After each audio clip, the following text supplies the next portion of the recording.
주신 하나님께 감사하고 여러분 모두 환영하고 축복합니다. 마태복음 16장 21절에 보면요, 예수님께서 살아계실 때 이미 본인이 예루살렘에 올라가서 죽임을 당한 후 3일 후에 살아나시리라 말씀을 하셨었습니다. 정말로 금요일에 돌아가시고 오늘 새벽에 살아나셨습니다. 그런데 사흘에 또는 3일에 살아나시라 이렇게 말씀했다고 하니까요, 저는 그런 말씀들을 들었습니다. 뭐냐면 그게 왜 3일이냐, 이게 하루 반밖에 되지 않느냐, 금요일날 저녁부터 오늘 새벽까지 하면 하루 반밖에 되지 않는데 왜 사흘 만에 라고 이렇게 말씀하느냐라고 하는 말을 들었습니다. 그래서 잠깐 말씀을 나누려고 하는 거예요. 유대인들의 시간이 우리 현대의 시간하고 조금 카운트하는 것이 다릅니다. 유대인들은 시간을 저녁 6시부터 하루가 이렇게 시작을 합니다. 그리고 우리 고대의 한국도 그러했지만 하루 중에 1시간만 됐어도 그냥 하루로 치는 것입니다. 금요일날 1시간밖에 안 됐어도 하루로 치고 24시간을 다 봐도 하루로 이렇게 치는 것입니다. 그래서 금요일부터 금요일날 하루가 되고 또 금요일 6시부터 토요일 6시까지 저녁 6시까지가 하루가 이틀, 그 다음에 오늘 새벽까지 이렇게 해서 3일이 되는 것입니다. 그래서 유대인의 이런 날짜 계산으로 해가지고 3데이가 지나가고 우리가 지금과 같은 24시간이 하루지 이런 관념으로 보면은 사실 한 1시간 하루 반이나 될까? 이제 그렇게 이렇게 되게 됩니다. 자, 어쨌든 사흘 만에 말씀하신 대로 그대로 부활하셨습니다. 사도 바울께서 고린도 교회의 성도들이 부활에 관한 믿음이 흔들리고 있다라는 이야기를 듣게 되었습니다. 그리하여서 부활에 관한 그 믿음을 대해서 다시 써놓고 있는 것이 오늘 고린도전서 15장입니다.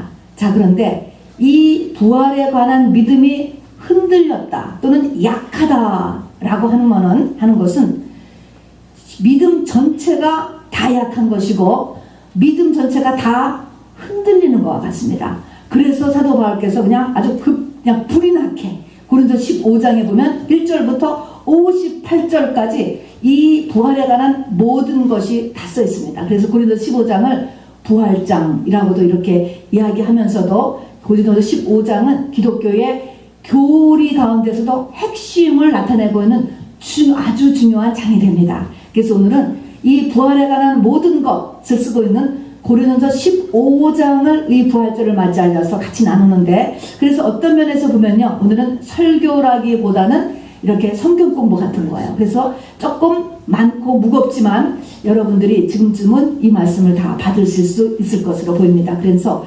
고린도전서 15장에서 부활에 관한 모든 것을 이렇게 사도 바울께서 아주 그냥 불이 나게 간절히 간곡하게 이렇게 이야기하고는 이 마음을 아시고 오늘 또 부활에 관해서 우리가 말씀을 확고하게 내 마음에 잡을 수 있게 되기를 바랍니다.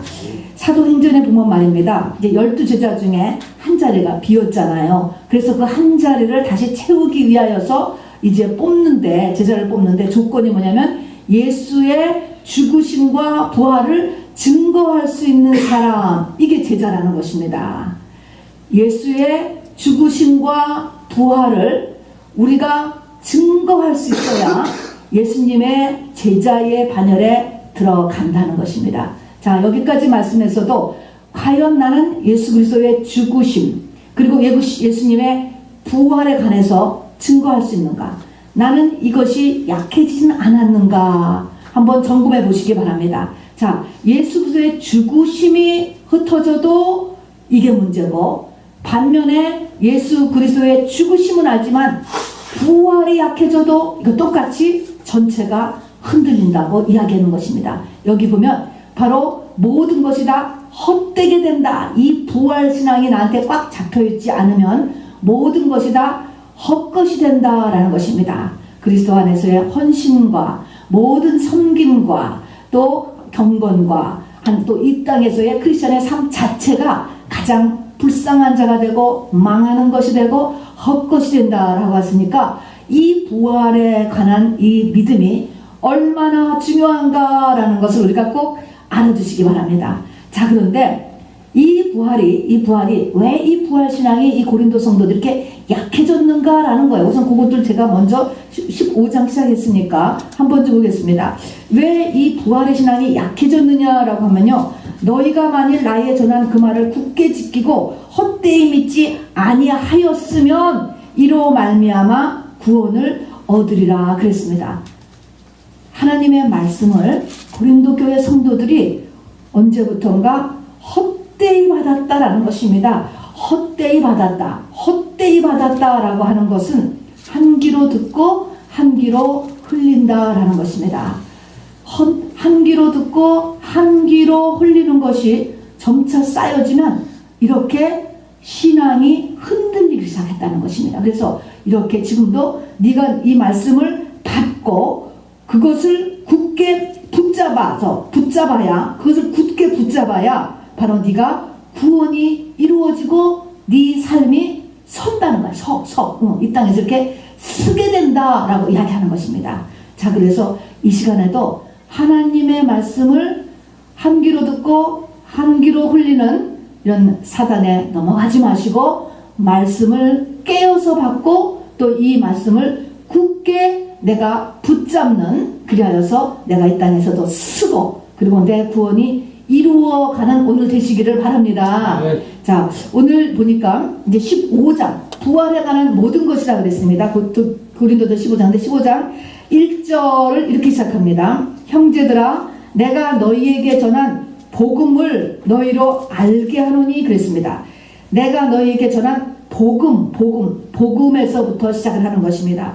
자, 지금 사도 바울께서 그렇게 4차에 걸친 긴 고통의 전도 여행을 하시고 다메섹 도상에서 주님을 만난 이후에 사도 바울의 모든 것은 한 가지를 위하여서 존재했었습니다. 무엇이지요? 여기 있는 대로 복음이요. 복음이라는 것을 향하여서 사도 바울은 살았습니다. 그 인생의 복음입니다. 그래서 여기서도 지금 복음을 전하고 오늘 부활에 관한 믿음을 이야기하는 것도 이게 뭔가 복음의 중심에 이 부활이 있기 때문에 지금 얘기하는, 그래서 항상 복음을 시작하는 것입니다. 여러분, 복음이라는 것이 도대체 무엇인가? 여기는 내가 너희에게 전한 복음은 이렇게 하면서 시작을 하는데 한번 잠깐 복음이 무엇이냐라고 하면 기독교의 교리를 가장 많이 설명하고 계시는 로마서에 보면 로마서 1장 2절부터 7절이 복음에 관한 핵심 구절이라고 했습니다. 복음이 무엇이냐라고 하니까 복음이라고 하는 것은 예수 그리스도가 복음이래요.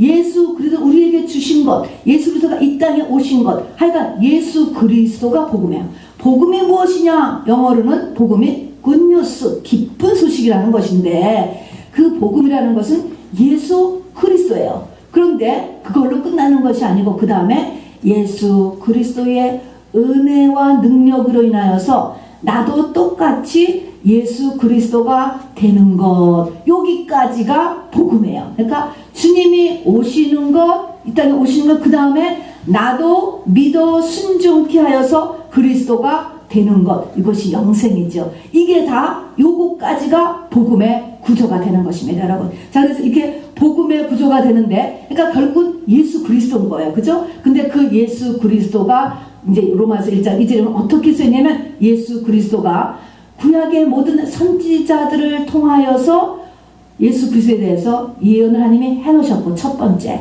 두 번째는 그 예수 그리스도가 다윗의 혈통 가운데서 나시고, 세 번째가 또 가장 중요해요. 세 번째는 뭐냐면 그는 죽으시고 부활하신다, 이것입니다. 이게 예수 그리스도에 관한 거예요. 그가 바로 선지자들에게서 끊임없이 예언되어 있고, 그러니까 나귀를 타고 오신다, 이것도 예언되어 있었잖아요, 우리 종려주일에, 지난주에. 그 다음에는 다윗의 후손으로 오시고, 그 다음에는 죽고 부활하신다, 이것이 서 있어야 되는 거예요. 근데 이 죽고 부활하는 것, 요 부분이 흔들어지는 거예요. 이 죽고 부활하는 것이 이제 흔들어지면 복음의 핵심에서 멀어지는 것이고, 예수 그리스도에서 우리가 흐트러지는 것입니다.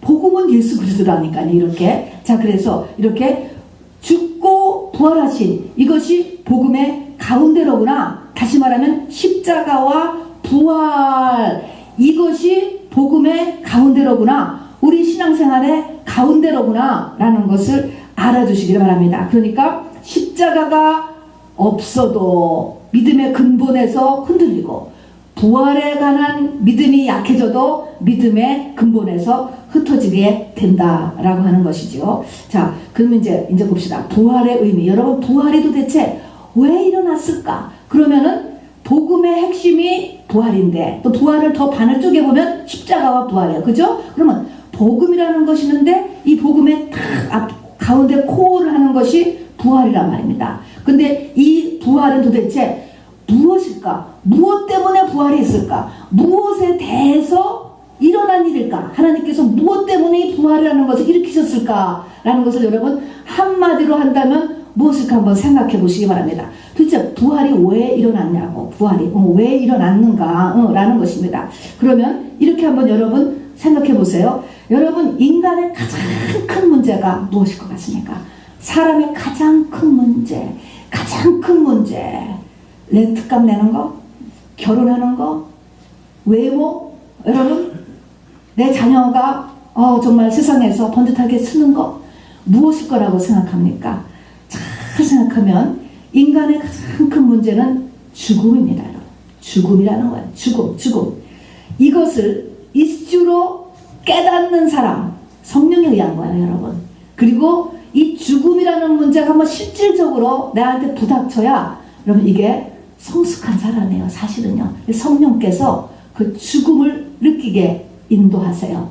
죽음에 대한 허무함, 죽음에 대한 두려움, 이런 것들을 느끼게 한다고요. 도대체 이 죽음이라는 이 미스테리에 팍 부닥치게 한다고요. 이 죽음을 꺾은 것이 바로 이 부활이라고 하는 사실인 것입니다. 그러면 단순히 죽었다, 우리가 죽는다, 이걸로 끝나는 것이 아니고, 죽음은 뭡니까? 죽음은 파워를 가지고 있어요. 사망, 권세라고 했습니다. 그리고 죽음은 뭐하고 붙어 있느냐? 죽음은 세상과 붙어 있고, 죽음은 바로 원수 마귀와 붙어 있고, 죽음은 모든 율법의 저주와 붙어 있는 것입니다, 여러분. 자, 그래서 이 죽음이라고 하는 것이 파워를 내는 것입니다. 그래서 우리가 이 땅의 모든 고통은 죽음에서 내뿜는 냄새들이에요. 죽음에서 내뿜는 힘이 나에게 오는 것입니다. 몸이 아픈 거, 마음에 갈등이 일어나는 거, 내면의 어려움, 인간관계의 어려움, 돈 버느라고 너무 힘든 거, 이 모든 것이 죽음이라고 하는 애가 내뿜는 냄새고 힘이에요. 전부 다. 자, 그래서 마귀, 세상, 사망, 율법, 선악과 다 같은 거야. 다 한자야. 다 한자. 같은 말인 것입니다. 이것이 바로 그 맨 끝에, 이 맨 끝에가 보니까, 여기 말씀에 오늘 보니까 26절에 보니까 그 중에 맨 나중에 멸망받을 원수는 사망이니라 그랬습니다. 사망이라는 애가요, 인격체요, 맨 뒤에 왕으로서 자리 잡고 있는 거예요. 그래서 우리가 교회 다니면서 윤리 도덕도 많이 있습니다. 정말 부모에게 공경하는 것도 배우고, 인간관계도 배우고, 이런 여러 가지도 다 필요하지만 핵심으로 들어가서 가장 속에 우리를 딱 붙잡고 있는 애는 마지막에 바로 이렇게 멸망받을 원수 가운데서도 마지막 저 속에 가장 마지막에 자리 잡고 있는 그 왕은 사망이라는 것입니다. 얘가 모든 것을 일으키는 원흉이에요. 원흉. 그 사망이라는 것입니다, 여러분. 자, 그런데 이 사망한테 속아가지고, 그러니까 자살하면요, 완전히 100% 속는 거죠. 근데 뭡니까? 오늘 여기에 보니까 사망이 이김에 삼킨 바가 되었다. 예수 그리스도의 죽으시고 부활한 것이, 다른 말로 하면 사망이 이김에 삼킨 바가 되었다. 그랬습니다. 뭐냐면 사망이라는 애가 있는데, 이것이 사망을 누가 와서 꼴까닥 삼켜버렸다. 여러분, 삼켰다라고 생각해요. 여러분 삼켜보세요. 삼켰다는 것은 의미는 나보다 훨씬 작은 거예요. 여러분, 조금만 덩어리가 있어도 우리 못 삼켜요. 이로 부셔가지고 조그매지만 삼키지 않습니까? 뱀이 개구리를 꼴까닥 삼키잖아요. 뱀과 개구리는 비교가 안 되는 거죠. 여기서 사망이 이김에 삼킨 바 되었다, 이런 표현을 쓴 것은 넉넉하게, 너끈하게 요 사망이라는 애를 그대로 이기신 존재, 그게 뭡니까? 예수 그리스도의 죽으심과 부활, 한마디로 그냥 부활, 이것이라고 하는 것입니다, 여러분. 그러니까 이것이 흩어지면 세상에서 모든 곤란 가운데 막 휩싸이게 되는 것입니다. 그렇잖아요. 사망 권세가, 마귀 권세가, 세상 권세가 그대로 다 우리를 갖다가 공격하니까 말입니다. 그래서 우리가 서지 못하고 구원에 이르지 못하게 되는 것입니다. 그래서 이 부활이 얼마나 중요한지, 그러니까 이것이 바로 하나님의 아들이 고난받고, 그리고 이 땅에 거기에 내 죄를 포함해서, 내 연약함을 포함해서, 내 모든 저주를 포함해서 다 페이오프를 하시고 그 페이오프한 증거로 살아나셨다는 것입니다. 그래서 죽음까지도, 죽음보다 또 이 땅의 모든 문제보다 훨씬 그냥 꼴깍 삼키는, 그냥 조그만한 음식 한 조각에 불과하게 그거보다 더 크신 분이 바로 우리 주님이셔요, 여러분. 그래서 우리의 주가 되셨다라고 하는 것입니다. 그리고 또 이것은 여기까지가 근데 또 반이에요. 그 다음에 이것은 주님이 해놓으신 거야. 주님이 해놓으신 거죠. 하나님이 해놓으신 것이고, 그 다음에 할 일은 뭐니까 우리도 이제는 성령 받은 저와 여러분도 나를 따라오너라 이렇게 말씀하시면 똑같이 이 땅에서 죽고 부활하시길 하나님께서 원하신다는 것입니다. 그래서 이것을 부활 가운데서 그것을 첫째 부활이다, 또는 예수 그리스도에게 붙은 자다, 이렇게 이야기했습니다. 이렇게 되는 사람은 뭐예요? 이제는 살려주는 영이 된다는 거예요. 모든 사람을 살려주는 영이 있습니다. 그래서 예수님께서 너희가 나보다 더 큰 일도 하게 되리라 라고 하신 말씀은, 예수님께서는 이렇게 천국의 문을 열었어요. 마지막 멸망받을 그 사망이라는 저 속에 숨어있는 정말 그 대장인 사망을 죽이시는 그 일까지는 하셨습니다, 여러분. 그러나 바로 제자들은 뭡니까? 이제 오순절 마가다락방의 120문도는 뭡니까?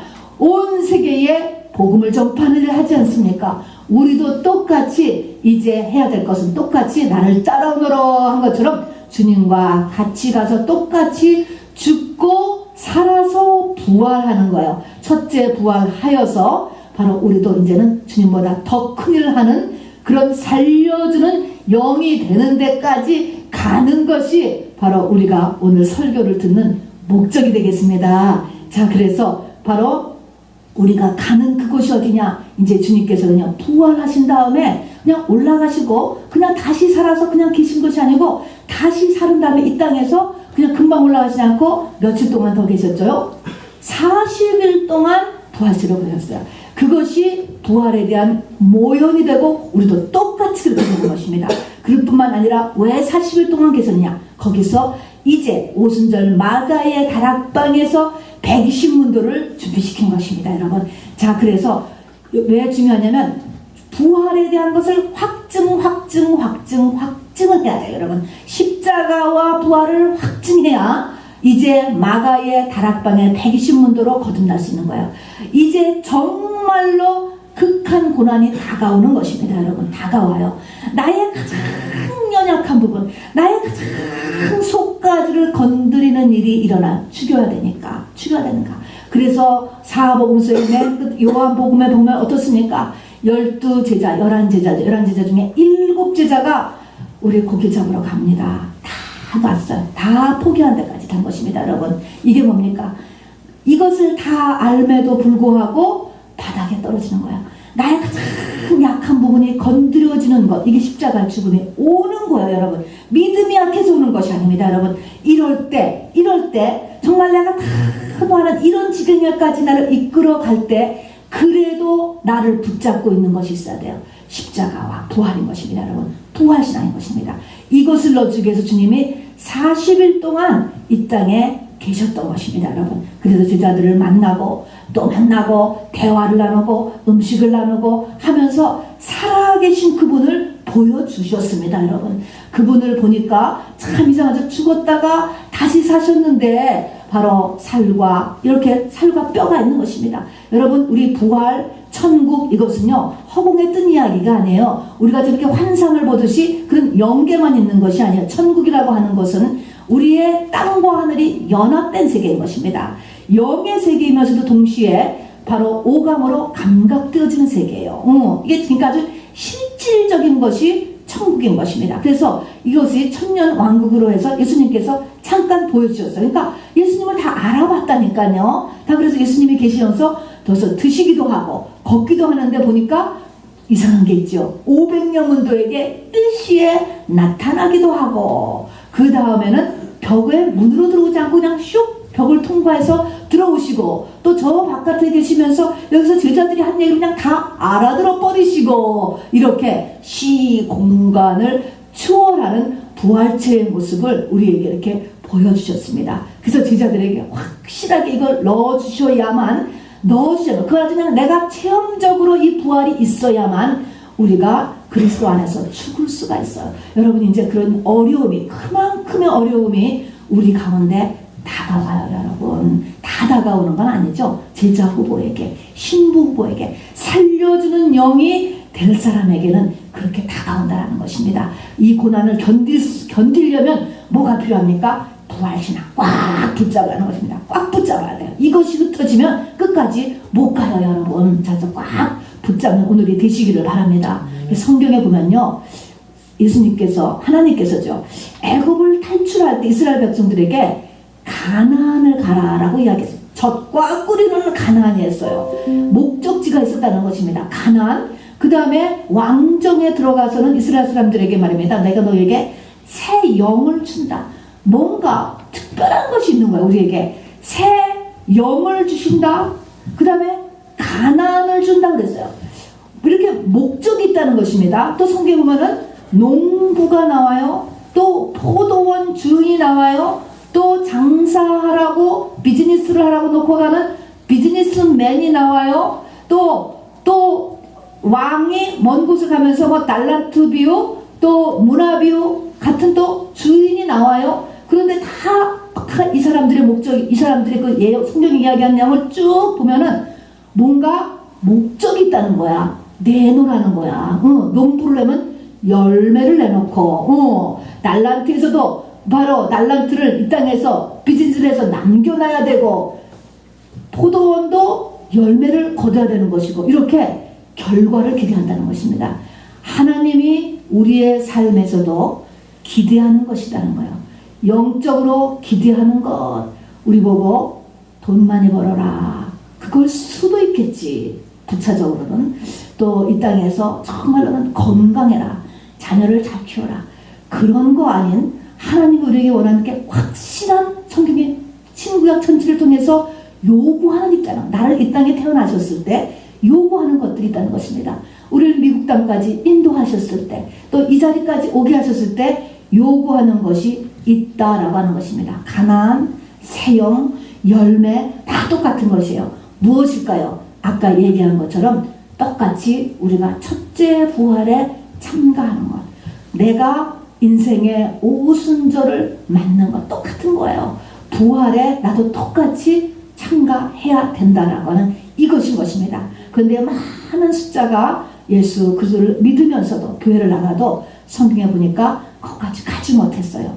가나안 땅에 들어가지 못하고 새 영을 받는 데까지 가지 못했고 수만 명이 주님 계실 때 주님 앞에 베네핏을 받고 쫓아다녔지만 나가의 다락방에서 예수님하고 똑같은 열매로 바로 나오지를 못했습니다. 여러분. 자, 그러나 우리는 거기까지 가기를 원합니다. 이 가장 근본이 되는 건요 하나님의 법이라고 불려지는 레위기예요. 레비티커스. 로가 여기서 나왔다 그랬잖아요. 하나님의 법을 적은 이거는 꼭 이 땅에 사는 법만을 적은 게 아니라 영적인 것을 다 그 안에 포함되고 있어요. 레위기 23장에 보면은 너희가 이제 추수할 때가 되잖아요. 추수할 때 곡물을 거둘 때 곡물 열매의 첫 이삭 한 단을 처음 거둔 한 단을 제사장에게로 가져가서 제사장으로 가져가는데 가서 이제 제사 갖다 놓는다는 것은 이제 성전에 갖다 바치는데 언제 바치느냐? 안식일 다음 날에 가서 추수한 첫 이삭을 갖다가 바쳐라 라는 것이냐. 그게 뭐냐면 부활절이 되는 거예요. 초실절을 안 하는 거예요. 그게 부활절. 그런데 그걸로 끝나지 않아요. 그 뒤에 50일을 지난 다음에 또 다시 농사한 것을 거두는데 이번에는 지난번에 바쳤던 그 단을 바쳐도 안 되고 그 단을 거뒀던 그 땅이 아닌 다른 땅에 가서 거둔 것을 가지고 50일 후에 또 하나님의 전에 가서 바치도록 했는데 그날도 또 언제냐? 안식일 다음날 주일인 거예요. 안식일 토요일이니까 똑같이 이렇게 하도록 한 것이 레위기 23장에 있습니다. 무엇을 얘기하죠? 예수님이 부활하셔서 부활의 첫 열매가 되었습니다. 그 다음에 50일 후에 마가의 다락방에서 120문도가 나왔죠. 이게 바로 50일 후에 오순절 성령 강림 사건이지만 그게 바로 50일 후에 또 구약에서 이스라엘 백성들이 그 열매를 또 한 번 주일날 갔다가 가서 바치는 것을 바로 이렇게 예표를 해놓고 있는 것입니다. 그러니까 이렇게 오늘 부활신앙에서는 두 면이 있다. 반은 주님이 부활의 첫 열매가 되어서 사망을 이겨내신 것 하나, 하늘문을 열으셨습니다. 또 하나는 성령 받은 저와 여러분이 똑같이 열매가 되는 데까지 가는 것, 이것이 바로 저와 여러분이 똑같이 가야 되는 것입니다.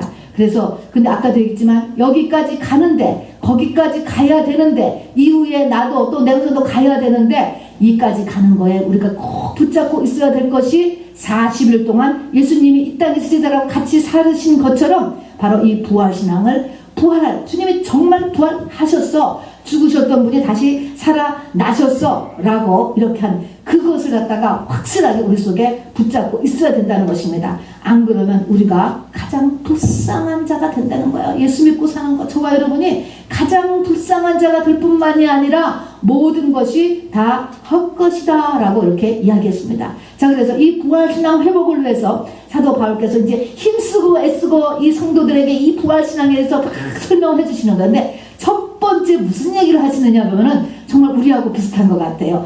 이 부활신앙을 어떻게 도로 잡아줄까 이렇게 이야기를 하면서 맨 처음에 하는 것이 첫 번째 하는 얘기가 뭐냐면 부활에 얘기하는데 예수님의 부활을 직접 보고 겪은 사람들이 지금 태반이나 살아있다 이 얘기를. 그러니까 이 고린도 교회 성도들 너희가 원하면 너희가 그럼 내가 그 사람들을 모시고 가서 너희들에게 정말 얘기해 줄 수도 있을 거야 라고 하면서 이것부터 얘기하는 것입니다. 여러분 예수님이 돌아가신 거가 주후 33년쯤 되죠? 돌아가신 게. 그러면은 이 고린도 전서가 쓰여진 것이 주후 55년에 쓰여졌습니다. 그러니까 55년에서 33년 되면은 22년이 되잖아요. 그러니까 예수님이 이제 돌아가셨고 부활하신 거를 본 사람들이 아까 있는 것처럼 500명이 넘잖아요. 500여 문도에게, 게바에게, 야고보에게, 12제자에게, 여자들에게 이렇게 500명이 훨씬 넘는 사람들에게 나타난 그 사람들의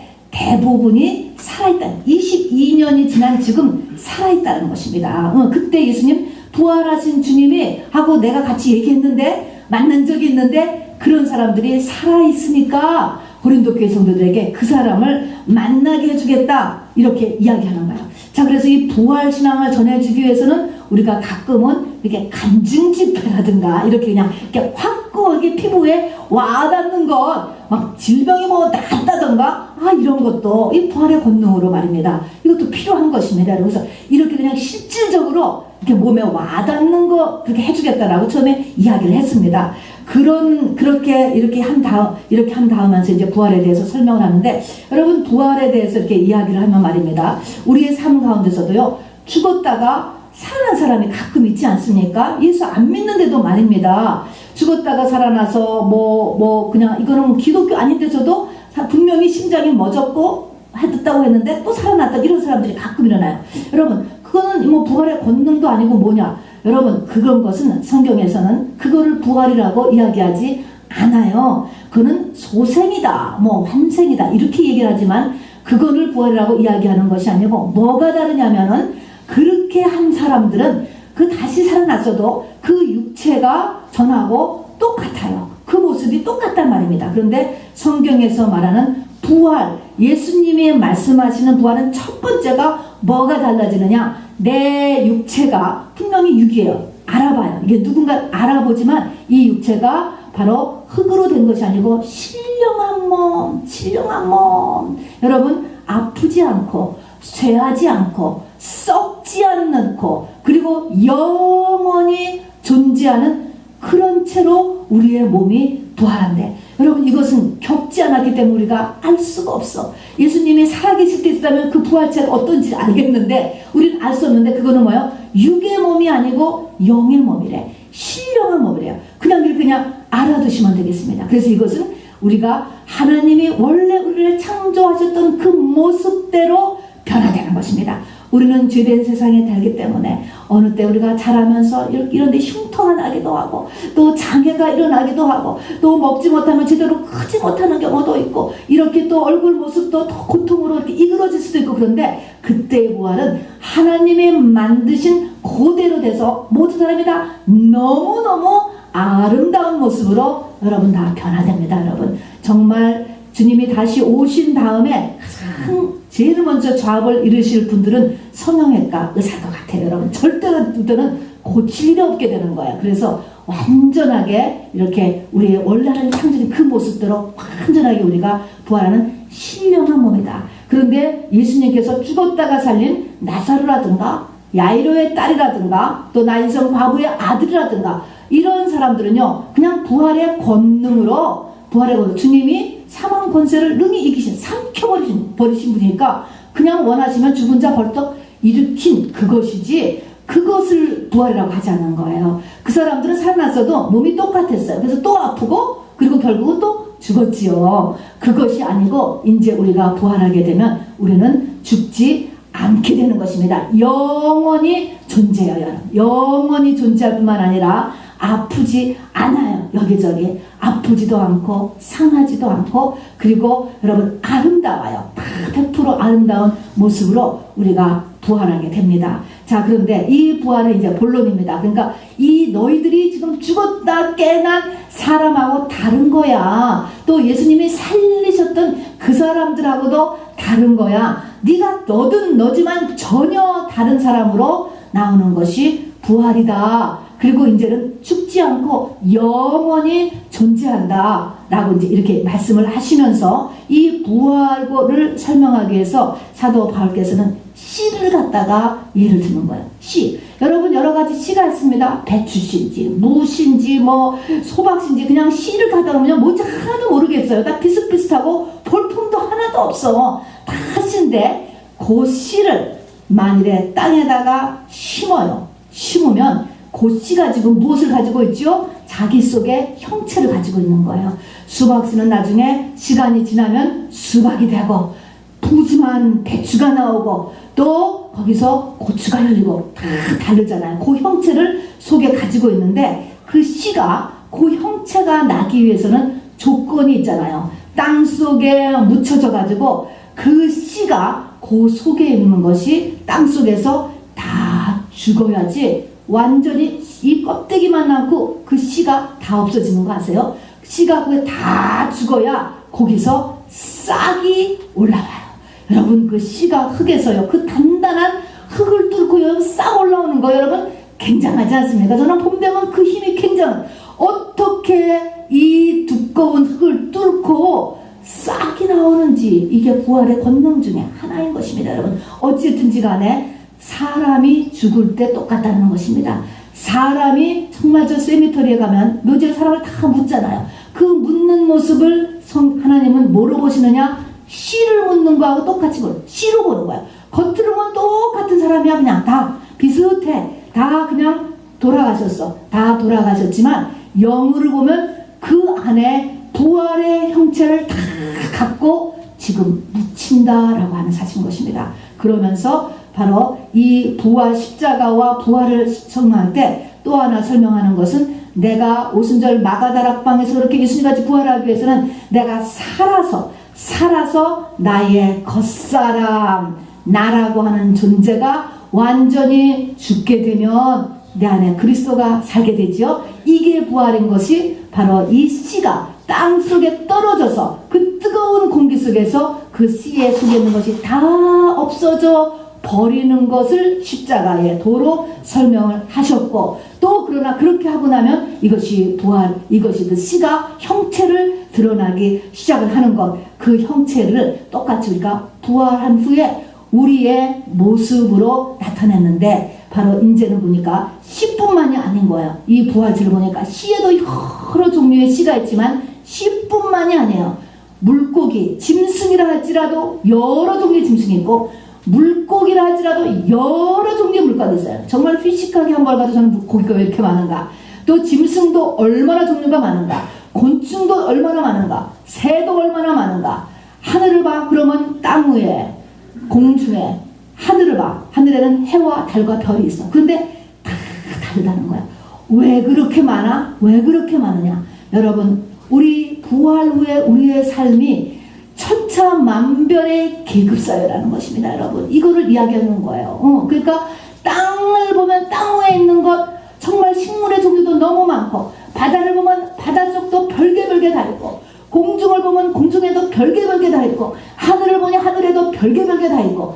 그 의미는 뭐냐면 우리의 부활체가, 부활 후의 삶이 천차만별의 계급사회, 이루 말할 수 없는 한 종류가 아니고 그냥 여러 가지의 레벨과 디멘전으로 우리가 전부 다르게 형체를 나타낸다는 것입니다. 이것이 다 언제 준비돼요? 언제 준비돼요? 살아있을 때라는 것입니다. 그래서 주의 이름으로 정말 이 물 한 그릇을 대접하는 것도 그 상급을 잃지 아니하리라 라고 하는 것처럼, 바로 상급이 다 다르고 기업이 다르고, 또 우리가 영생에서 누림이 다르고, 성 안의 삶이 있고 성 밖의 삶도 있고, 영광도 다르고 권세도 다르고 지위도 다르고 보화도 다르고 면류관도 다르고 다 다르다라고 성경은 써놓고 있는 것입니다. 그래서 오늘 고린도 15장에서 이렇게 바울께서 이렇게 다르다라고 하는 것입니다. 그래서 이것을 깨달은 사람, 믿음에 쓴 사람들은 어떻게 했습니까? 더 나은 부활을 위해서 살았다는 것입니다. 사도 바울은 어떻게 했습니까? 바로 이렇게 첫째 부활을 향하여서 바로 이것을 표대로 여기고서 이 부활에 이르려고, 내가 정말 이 아직 잡은 줄로 여기지 않고 오직 하니 뒤에 있는 것을 잊어버리고 앞에 있는 것을 향하여서 정말 어떻게 하서든지 간에 첫째 부활에 이르고, 그리고 그 다음에 이 부활 후에 나의 삶을 어떻게 살까 하는 것을 위해서 정말 악착같이 정말 어떻게 해서든지 내가 그 더 나은 부활을 위하여서 달려갔다라고 이렇게 이야기하는 것입니다. 그래서 이브리서 11장의 믿음의 장을 보면 그 믿음의 사람들은 어떻게 했어요? 더 나은 부활을 위하여서 바로 이 억울하게 죽는 것과 짐승의 밥이 되는 것 그대로 그 삶 가운데 받아들였다는 것이죠. 안 하면 되는 거예요. 안 하면 되는 거라고요. 그런데 뭐예요? 이 믿음으로 거기를 갔다라고. 이게 얼마나 놀라운 것입니까? 그런 세계가 있다라는 것을 우리가 이 시간에 좀 받으시길 바랍니다. 우리가 대표기도 하신 분이 말씀한 것처럼 우리가 눈이 멀어서 맹인이 되어서 정말 이 땅에 정말 봐도 별 효과가 없는 것들을 보느라고 정신을 다 뺏기지 말고 정말 봐야 될 것, 정말 봐야 될 것. 이 영안이 열리니까 삶이 이렇게 달라진 사람들, 더 나은 것, 세상에 어떻게 그 좋은 로마에서 그렇게 처참한 삶을 추주할 수가 있냐고요. 또 사도 바울 같은 사람이 정말 이 땅의 명예와 권세와 돈과 가정의 행복을 놔두고 그렇게 전도여행에서 로마의 감옥에서 삶을 끝낼 수 있었던 그 믿음의 고지를 우리가 오늘 고린도서 15장을 통하여서 우리가 보면서, 하나님 우리도 그런 믿음 주시옵소서, 또 그런 믿음에 대한 열망을 여러분 꼭 가지시기를 바랍니다. 그래도 열망을 가져야 우리가 좀 뛰어가야 되지 않겠습니까? 그래서 정말 사도 바울은 표대, 이게 한 표대, 더 나은 부활 한 표대를 향해서 달려갔다 그랬습니다.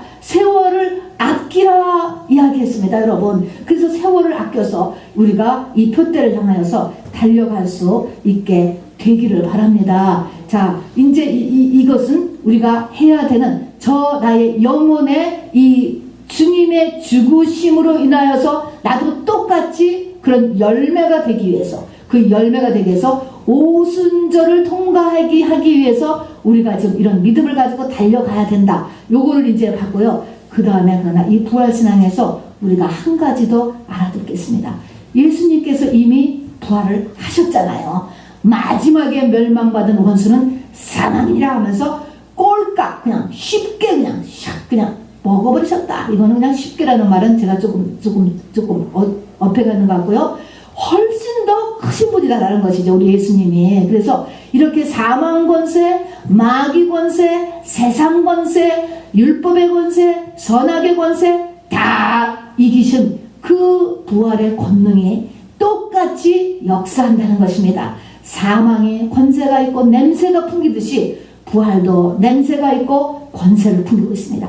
우리가 그걸 믿음으로 잡으면 되는 거예요. 그래서 우리는 이 땅의 삶에 아직 내 믿음이 거기까지 가지 않았다 할지라도 우리는 이제는 부활의 냄새와 권능을 믿음으로 붙잡고 사는 삶을 사셔야 됩니다. 그것은 뭡니까? 로마서 8장에 가면 딱 얘기했습니다. 뭡니까? 믿는 자에게는 뭡니까? 결코 정죄함이 없나니 생명의 성령의 법이 죄와 사망의 법에서 우리를 갖다 해방하였습니다. 그러셨습니다. 그래서 이제는 결코 정죄함이 없습니다. 여러분, 네. 자기 자신에 대해서 아직도 자책하고 계십니까? 여러분, 자기 자신에 대해서 열등감에 그리고 무력감에 여러분 자기를 채찍질하고 계시진 않습니까? 여러분, 결코 정죄함이 없나니 이제 정죄하는 것은 사단의 역사예요. 주님 다시 오실 때까지 사단도 똑같이 사망의 권세를 내뿜어요.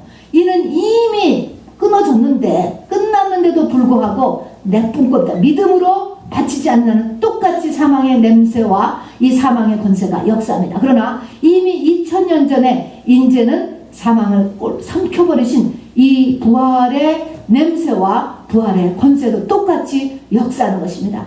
우리는 이제 은혜 아래 있는 거예요. 율법 아래 있는 것이 아니기 때문에 여러분, 마귀는 끊임없이 주님 다시 오실 때까지 사망의 권세로 우리를 도적질하는 것입니다. 이제 우리가 붙잡아야 돼. 이것은 내 믿음에 있는 거예요. 내가 하기 달린 거예요. 그래서 결코 정죄함이 없나니 여러분 이거를 꼭 붙잡으시길 바랍니다. 네. 아멘이죠. 그 다음에는 그 주님의 부활의 냄새와 권세가 지금 똑같이 나오고 있다니까. 이거를 내가 붙잡아야 돼. 나는 바로 마귀를 이길 수 있습니다. 나는 세상을 이길 수 있습니다. 나는 내려오는 저주를 이길 수 있는 것입니다. 사망이 내뿜는 이 모든 것을 이길 수 있습니다. 여러분, 있다는 것을 믿으시고 여러분 인내하시면 되는 거야. 밀고 나가면 이기는 거야. 여러분, 전쟁이라는 것은 한 번 싸웠다고 딱 다 되는 것이 아닌 것입니다. 여러분, 여기에 속지 마시고 반드시 인내. 여러분, 하다못해 예수님께서도요, 이 무덤 속에서 사흘을 계셨잖아요. 답답한데 계셨잖아요. 여러분, 우리에게 반드시 무슨 일에 인내가 반드시 필요합니다. 자, 그래서 우리가 바로 내가 이렇게 정말 영생의 첫째 부활에 참가해서 일어나고, 여러분, 첫째 부활에는 언제 일어납니까? 주님이 나팔 소리 날 때, 재림 때 첫째 부활에 해당되는 사람은 일어나요. 그 다음에는 인간으로 태어난 사람은 모든 사람이 백보자 심판 안에서 다 일어나요. 그래서 바로 크게는 바로 이 천국과 지옥으로 나눠지고 그 안에서 말할 수 없이 많은 디멘전의 계급사회 속으로 영생을 하게 되는 것입니다. 우리의 믿음이 깊어지면 하나님께서 우리 마음속에 것을 넣어줘요. 그래서 아는 거예요. 누가 그렇다는 것이 아니고.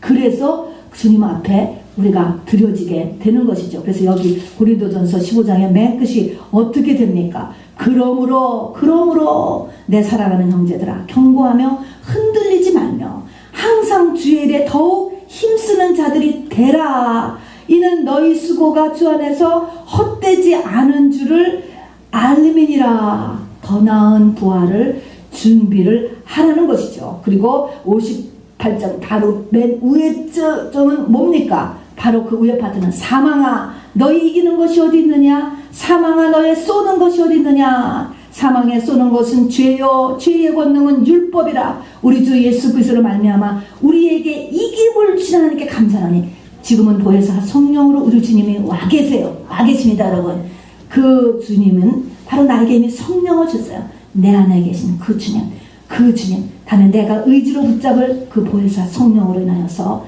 내가 이 땅을 이길 수가, 이 사망을 이길 수가 있게 되고, 그럼에도 불구하고 나에게 하나님께서 고난을 허락하시는 이유는 뭐냐? 바로 내 겉사람이 완전하게 죽어서 바로 살려주는 영, 이렇게 오순절을 통과하는 예수님의 신부를 만들기 위한 사랑의 바로 학교에서 일어나는 것이지, 바로 주님의 능력이었고 내가 남보다 죄가 많아서 그렇다는 것이 아닌 것을 믿으시기를 바랍니다. 그래서 이 주님께서요, 주님이 2번 우셨잖아요. 이 땅에 사실 동안에 주님의 눈물 2번, 여러분 그 눈물은 말입니다. 정말 이거 생각하면요, 얼마나 예수님이 이게 마음이 아프셨을까. 여러분, 저와 여러분 전부 다 이렇게 울 수 있는 사람, 또 그리고 그 영혼에 대해서 이렇게 공감할 수 있는 사람이 되기를 원해요.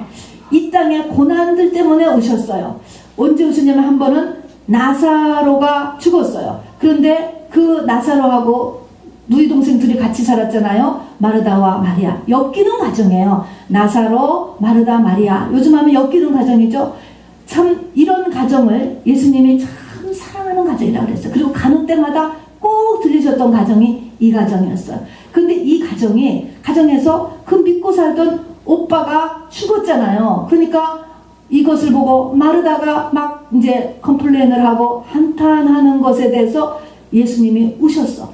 이 땅의 고난에 대해서 우신 거예요, 여러분. 이 땅의 삶, 이것이 사망 권세 아래 있는 이 땅의 모든 사람들이 사시는 모습이에요. 믿어도 고생, 안 믿어도 고생, 여러분. 이런 이 땅의 이런 고난의 이런 모습. 또 그 다음에는요, 보세요. 예수님이 이렇게 죽으러 가실 때 이 십자가를 지고 하게 되는 것이 이렇게 확정돼서 가니까 거기에 있는 이렇게 이스라엘 백성들이, 여자들이 우니까 예수님께서 너와 네 자녀들을 울라고 위에서 올라가면서 그게 또 불쌍해서 울으셨어. 맹인이거든, 그야말로. 아이고, 나보고 불쌍하다고 하다니. 정말 그들이 당한 이 사망 권세 아래 살고 있는 그들의 모습, 또 눈이 멀어서 앞으로 이제 얼마 있으면 이 성이 박살이 나고 그 다음에 전 세계로 뿔뿔이 흩어져서 그야말로 1900년을 흩어져서 전 세계에서 살면서 그야말로 홀로코스트까지 당할 것을 예수님은 다 그때 보셨어요. 우신 것입니다. 이렇게 영의 세계에 알지 못한 것을 울고 사망 권세에 잡혀있는 것을 울어서 그래서 2번 울으신 거예요, 여러분. 그러나 이 모든 것이 이제 주님께서 십자가상에서 죽으시고 부활하심으로 해서 이 눈물이 이제는 다 닦여질 수 있는 것입니다. 이 땅에 고난을 받아도요, 이 고난은 나를 예수 그리스도의 신부 만들기 위한 고난이에요, 여러분. 그러니까 견딜 수 있게 진다는 것입니다. 분명히 모든 환난은 견딜만한 환난이다 약속해 주세요. 기도하면 성령께서 우리를 견디게 해주시고, 그 다음엔 견디지 않아도 될 것은 이기게 해주셔. 여러분, 모든 바로 질병이라든가 관계 어려움이라든가 물질의 어려움이라든가 모든 것들은 이기던가 아니면 견딜 힘을 주시던가, 이렇게 해서 하나님이 원하시는 그 목적이잖아요. 그 목적은 나를 또 다른 열매를 만드시기를 바로 하나님께서 원하신다는 것입니다. 여러분, 이것이 부활신앙의 내용이야, 여러분.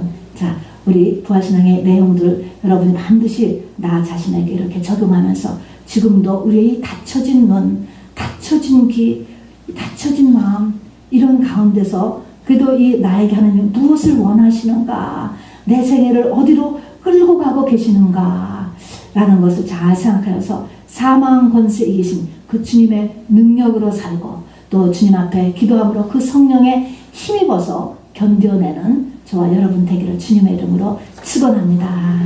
우리